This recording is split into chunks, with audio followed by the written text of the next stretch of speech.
जवळपास बाळापूर मतदारसंघामध्ये 100 गावच्या वर हा खारपान पट्टा आहे. बाळापुरातच नव्हे तर अकोला जिल्ह्यामध्ये सुद्धा 200 गावच्या वर खारपान पट्टा आहे.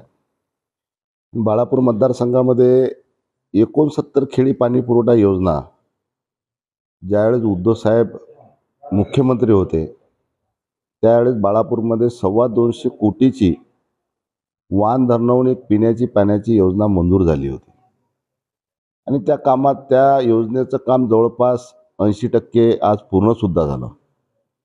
उद्धव साहेबांना त्याला मंजुरात दिली होती. सरकार बदललं आणि सरकार बदलल्यानंतर शिंदे सरकारनं त्या सर्व योजनेला महाराष्ट्र शासनाच्या आणि बाळापूरच्या 69 खेडी पाणी पुरवठा योजनेला स्थगिती दिली होती आणि त्याला स्थगिती दिल्यानंतर पिण्याच्या पाण्याला आरक्षणाला स्थगिती दिल्यानंतर आम्ही जे 69 गावामधले खारपान जो पट्टा आहे त्या भागातील लोक जे खारं पाणी वर्षानुवर्षे पितात ते प्रत्येक घरातलं प्रत्येक महिलांनी एक एक लोटा पाणी जमा केला आणि टँकरमध्ये पाणी गोळा करून ते संपूर्ण पाणी घेऊन आम्ही नागपूरला तत्कालीन उपमुख्यमंत्री देवेंद्रजींच्या घरी गेलो होतो की आम्ही जे पाणी पितो ते पाणी आपण पिऊन बघा.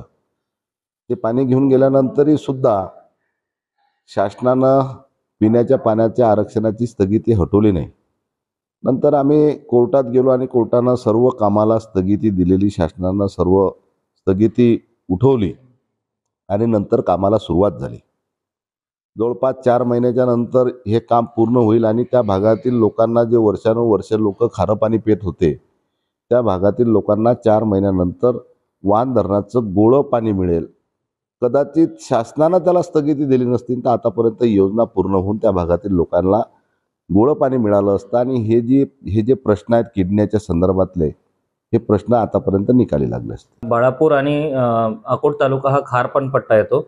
या भागामध्ये पाण्यामध्ये क्षारचं प्रमाण जास्त असते. क्षार म्हणजे TDS, ज्याच्यामध्ये आपण calcium, magnesium, phosphate, sodium, potassium हे जास्त असतात.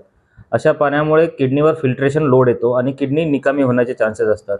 आणि प्लस अशा पाण्यामुळे किडनीमध्ये मुतखडा होण्याचे प्रमाण खूप जास्त असते.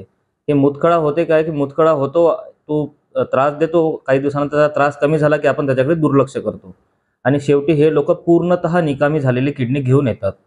तर आणि याच्यामध्ये एक ॲग्रिकल्चरल नेफ्रोपॅथी नावाचा पण आजार आहे की जो एंडेमिक आहे, म्हणजे तो पर्टिक्युलर एरियामध्येच आहे. तर त्या अशा आजारामध्ये काय होते की मजूर वर्ग जे आहे, आपला शेतकरी वर्ग, मजूर वर्ग हा शेतीमध्ये उन्हातान्हात काम करतो. आपल्याकडे उन्हाळा विशेष आहे. तो उन्हातान्हात काम करत असताना तो तेच खारं पाणी पितो आणि ते पण कमी प्रमाणात पितो. त्याच्यामुळे डिहायड्रेशन प्लस क्षारयुक्त पाणी अशामुळे किडनीचे आजार जास्त होतात.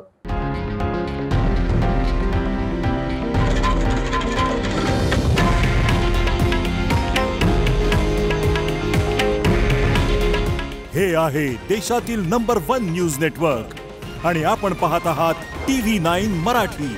काळजी तुमची, हित महाराष्ट्राचं.